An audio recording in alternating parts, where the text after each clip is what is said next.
So I've just recently talked about the terrible jobless numbers that came out, jobs report that again just came out, and in there I think there was two revisions I mentioned.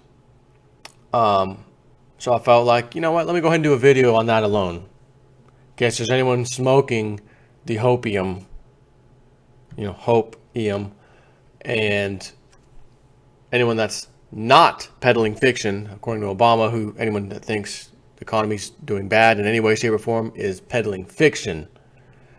I must be peddling massive tons of fiction because everything that seems to be newsworthy doesn't really look too good. I would love to come out here and say, hey, this is JSTIP4 with Realist News. Today, the jobless numbers are fantastic. Only 10,000 people are out of a job. 2.4 million people over the last quarter just got new jobs, and pay raises have actually gone up. Our country is healthcare, down to minus 175 on the list, is back up to 27. I'd love to come out here and give you some news like that. I'd be the feel-good guy, and I wouldn't have to lie and fluff you to fake, give you the fake feel-good. Making someone feel good is all that matters. No, I'm a realist. Sir, you're going to die if you've got fast-moving cancer in 3 months. Get with your family, get with your loved ones, or go get some marijuana extract oil known as Phoenix tears, Colorado tears, what have you, and move to Colorado and get some, and you may cure yourself. But if you don't do that, you've got 3 months to live. Go ahead and get with your family. Make it the best 3 months of your life. Or I could do the feel-good thing. You'll probably get over it. You're a strong guy. You'll fight through it. Think positive thoughts.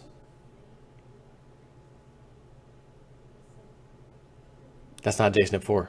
That's not JSNIP4. I am a realist. Whatever reality is, that's what I am. That's what I want to talk about. I want to make you feel good and lie to your face. I'd like to make you feel good and tell you the truth. But unfortunately, with all this damn news out there, that's horrible economic news, I got to tell it like it is. But I do offer your feel-good medicine. And what is that? Well, how the hell do I deal with this, JSNIP? Secure your financial livelihood. I personally buy precious metals, silver, for that rainy day when the economy and the U.S. dollar gets in big, big trouble, which I don't think we're too far away from now. What else can one do? Well, I could pray to God that He lets this storm cloud pass us all, and blessed the peoples of America, especially because we deserve it the most. We use the world's most of the resources. We deserve it the most. We want it the most.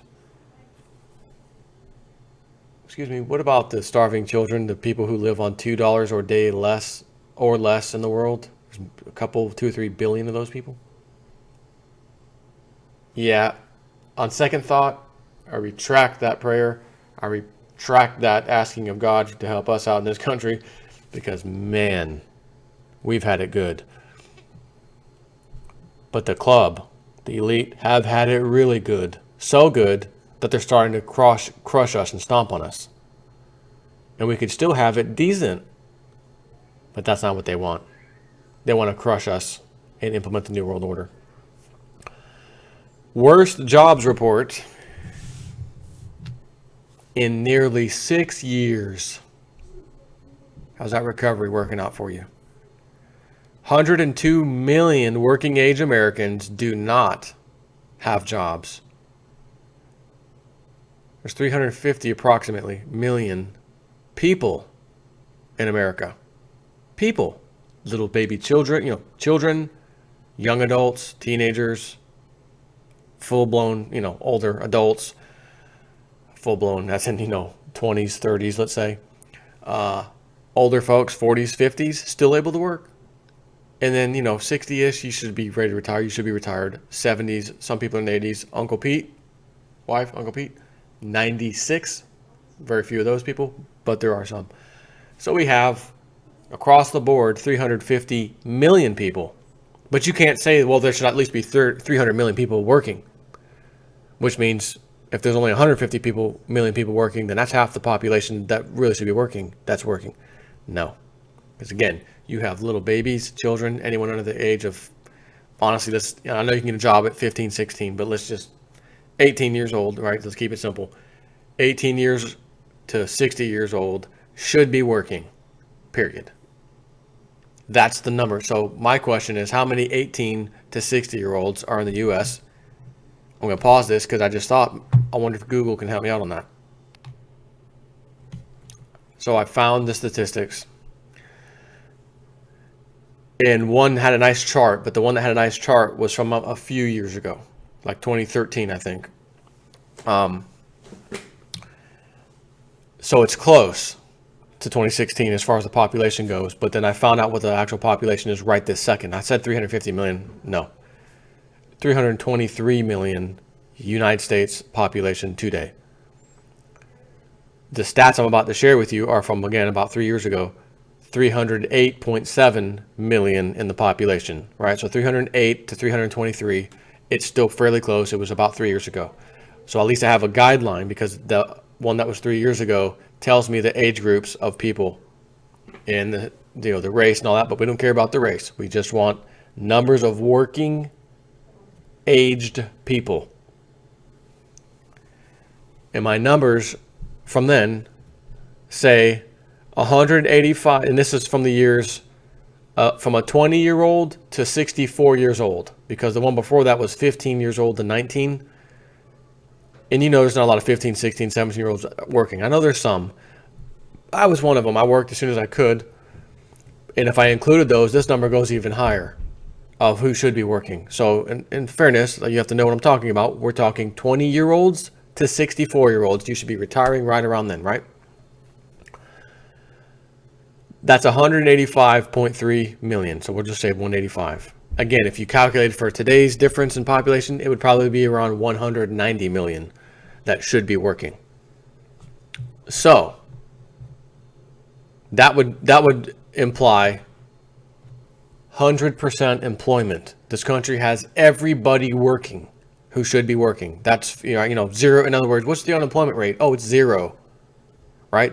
That's not likely ever. So to be clear, even if it was 10% unemployment, which is not a good number, out of 190, that would be 19 million unemployed, right?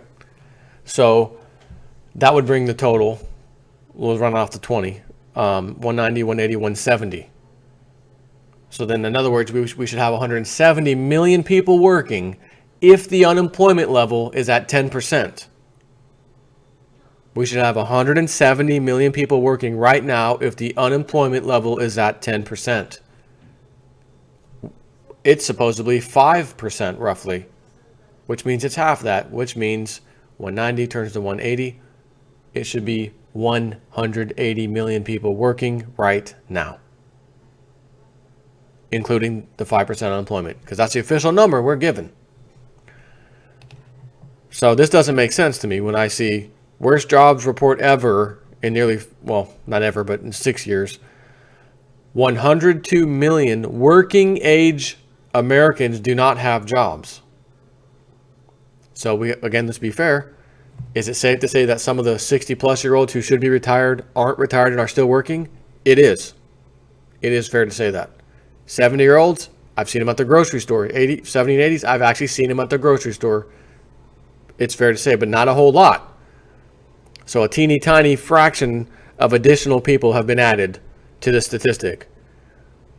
And it's not that much. So not enough to make a difference. So how in the hell, again, if we just use the math that I just gave you, which I don't see a problem with it, and there's 102 million working age Americans that don't have jobs, that means roughly 90 million Americans are actually the ones working right now.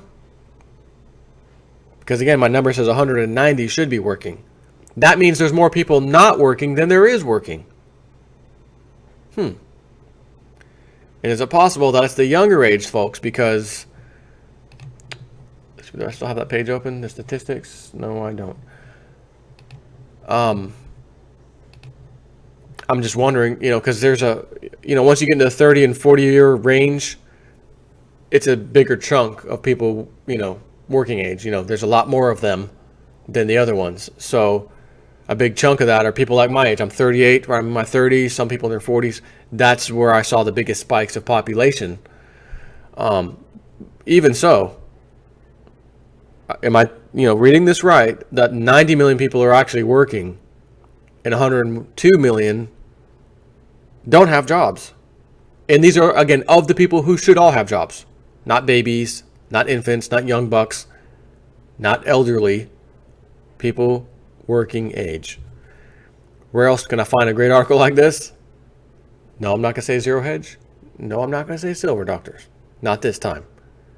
The Economic Collapse blog. Michael Schneider. This is exactly what we have been expecting to happen. On Friday, the Bureau of Labor Statistics announced that the U.S. economy had only added 38,000 jobs in May. Ugh. And you know that number is going to get revised downward during the next go-round when they release the next numbers, like the ones they always do, which you're about to find out here in a second. This was way below the 158,000 jobs that analysts were projecting.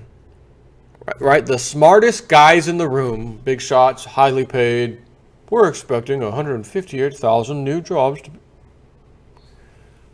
Shh. No. Don't say it yet. Don't say it. Why is that? There's only 38,000 created. You were so far off, you should be freaking fired. I'm still a big shot. All right. This is way below the 158,000 jobs that analysts were projecting, and it is also way below what is needed just to keep up with the population growth. In addition, the number of jobs created in April was revised down. Remember that, as I always say?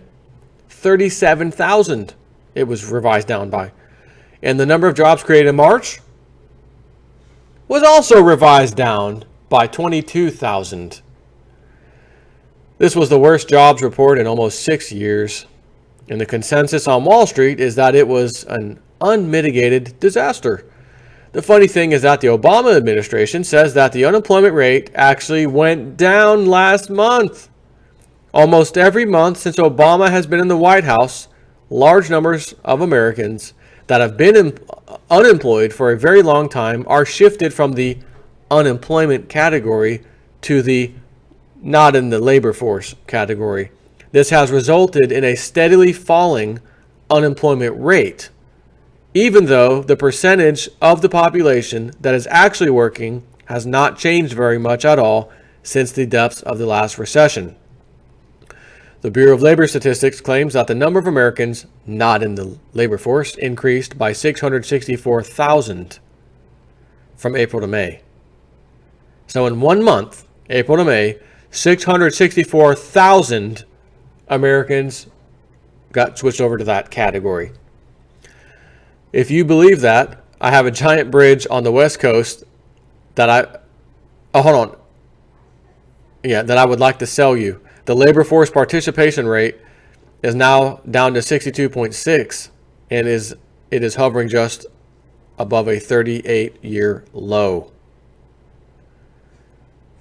When you add the number of working age Americans that are officially unemployed, 7.4 million, I just gave you the stats.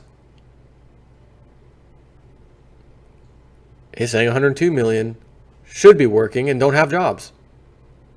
Out of 190 that I've calculated should be in the workforce. The official government number is that it's only 7.4 million people. In other words, a fraction of a percent of unemployment, nothing. When you add the number of working age Americans that are officially unemployed, 7.4 million, to the number of working age Americans that are considered to be not in the labor force, an all-time record high of 94.7 million, you get a grand total of 102.1 million working age Americans that do not have a job right now. This is not a game. So far in 2016, 3 members of my own extended family have lost their jobs.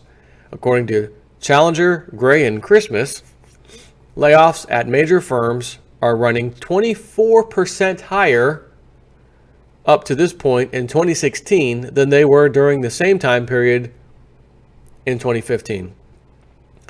It was only a matter of time before those layoffs started showing up in the official unemployment numbers, and I fully expect that this trend will accelerate in the months ahead. And here are some other brand new numbers for you to consider. Since Barack Obama entered the White House, 14.1 million Americans have left the labor force, according to the Bureau of Labor Statistics. The quality of jobs continues to deteriorate. In May, 59,000 full-time jobs were lost, but 118,000 part-time jobs were gained. Since September 2014, 207,000 mining jobs have been lost. We just learned that U.S. factory orders have declined once again.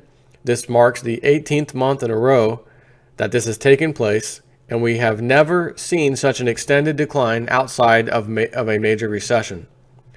JP Morgan's recession indicators have just soared to the highest level that we have seen since the last recession.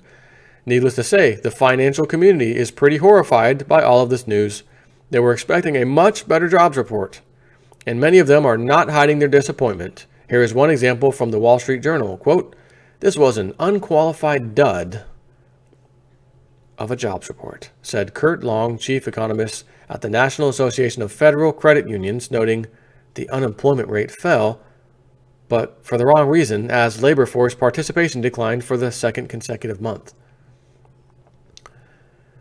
And here is another example that comes from David Donabedian, the chief investment officer at Atlantic Trust Wealth Management. "We can't find a positive nugget in today's job report. If we were looking for signs of strength in this report, there is nothing to hang on to here." Oh, and Mr. David, are you aware about the revisions that happened from April and May? So when April came around, they didn't revise May. They waited another month to get back to May. So we revised April and we revised May downward. So what you're hearing in this dismal jobs report may even come down some more by next month or the month after that when they do their revisions. Is it amazing to me that the revisions are never up? It's absolutely amazing. But of course, the mainstream media is doing their best to put a positive spin on these numbers. For instance, CNN just published a laughable article entitled, "America's economy is stronger than weak jobs report." Let me read that again. I have to. My brain is going haywire right now. But of course, the mainstream media is doing their best to put a positive spin on these numbers. For instance, CNN just published a laughable article entitled, "America's economy is stronger than weak jobs report." Yeah. Okay. And the White House insists that this new employment report really isn't that big of a deal. I guess it's not if you're just fudging the numbers on everything else anyways, but it is a big deal if you're an American and you're struggling and you're on unemployment, which runs out, and you can't find a job, and you got laid off at your other job, and I'm working part-time, and I've got 2 different part-time jobs. To those people, it matters. Old J step 4, I'm lucky. I've got a really good job. And you know what else I'm lucky and very thankful for? The church you go to? No, J step 4 don't go to church. I'm not thankful for that. I'm thankful for you guys. These little advertisements that play on my videos that you hate. I get 55% of the revenue. YouTube/Google gets 45%. It's a fantastic way to make an extra buck by informing people of reality. Not this fake crap like America's economy is stronger than weak jobs report, says the giant CNN, backed by the full faith and credit of the United States, which means it's also fraudulent. I had to throw that in there. Nose is itching. Now, the White House doesn't get too disappointed over the number of unemployed and underemployed Americans. Quote, I've been reacting to jobs numbers here at the White House for more than 7 years, and what is true today has been true in the past, which is we don't get too excited when jobs numbers are better than expected, and we don't get too disappointed when jobs numbers 1 month are lower than expected, White House Press Secretary Josh Earnest told CNBC. Well, Josh, how about when you guys report that it's decent, the job numbers were what you expected, so markets rally, good news. But then the next month or the month after that, you have a revision or even a double revision, and the job numbers now suck. When you add all that up, it appears that every month the job numbers suck. Mr. Ernest, can you please comment? Or do I need to put a little poll online, petition, Jason at 4's petition, and get 100,000 plus signatures, whatever the hell's required, to get an official White House response? Do I want to waste my time with that nonsense? Absolutely not, and I will not do such a thing. Won't waste your time either. Because it doesn't matter what they say. It does not matter.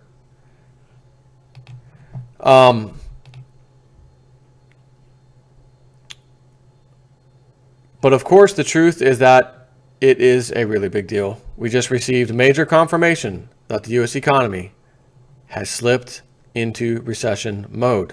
For months, I have been writing about how virtually every other indicator has been screaming that a new economic crisis has already begun.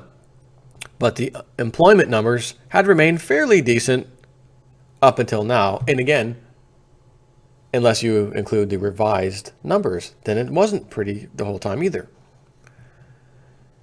Unemployment or employment is typically considered to be a lagging indicator, which means that it isn't one of the first places we would expect to see signs of recession show up.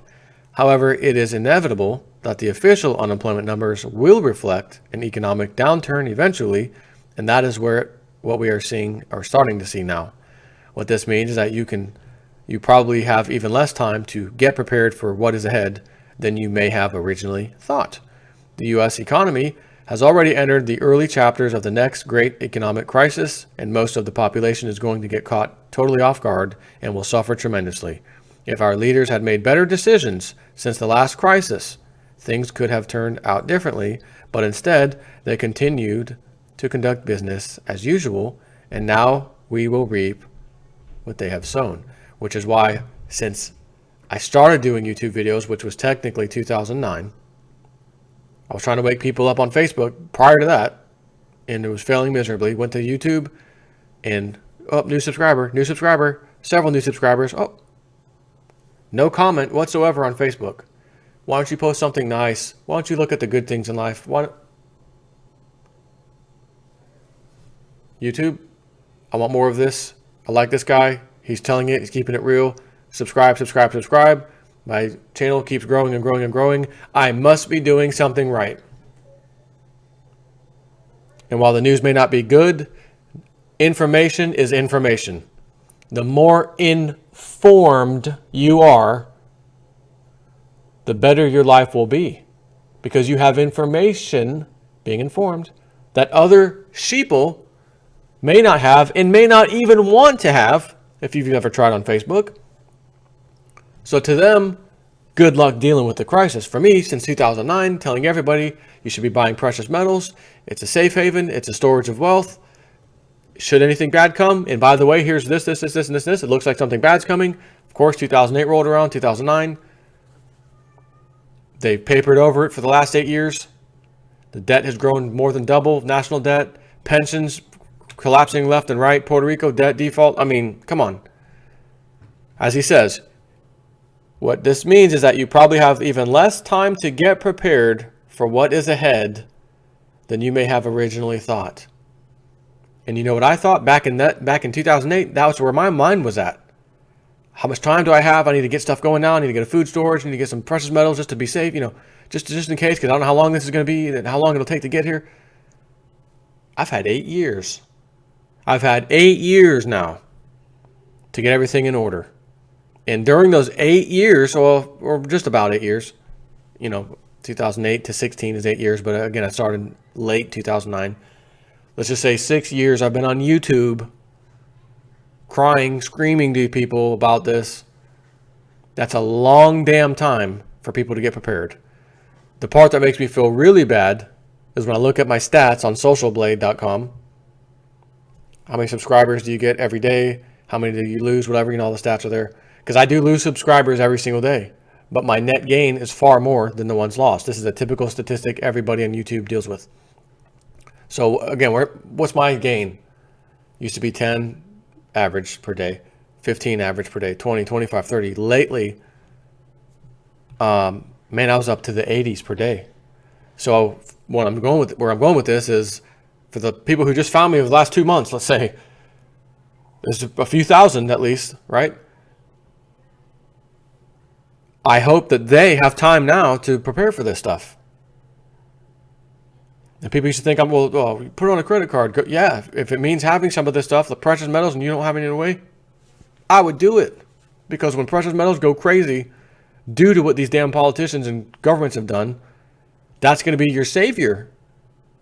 It's what 5,000 plus years of history tells us. So this is just more proof that what I talk about, what you guys read every day, what you hear every day yourselves, I'm talking not mainstream media, the informed stuff, information that we, guys like me provide and wherever else you check, is actually the truth. We don't want to lie to people. I'm not doing this to, if I wanted to gain tons of subscribers, I would stop doing these videos and do some stupid, nonsensical entertainment channel, period, the end. Which is why I thought if I create the political game show channel on YouTube, where people can Skype in and I record the whole thing, and I set up a little mini game show since I got a green screen here, and I put little TVs and questions, and I do a little PowerPoint kind of a thing just to get it to move next and answer questions, true and false, and you got to take on Uncle Sam. Good luck winning against Uncle Sam. And I give away little prizes and whatnot. I thought, how do you inform people the most? Entertainment. You must entertain. If you can entertain while informing, you've got it. You could reach more people too. So that's why I created that channel. But I haven't done anything with it yet. I'm about to go have surgery on my foot this week in Mexico. I'll be there all of this week, starting very, very late tonight, which, as you read this video, will be 2 days later. Monday, Tuesday. Yeah, this will actually be Wednesday for you. Any of my peeps near San Diego want to come across the border, say hi to Jason Nipford at the hotel? Hit me up. But that's it. Take care.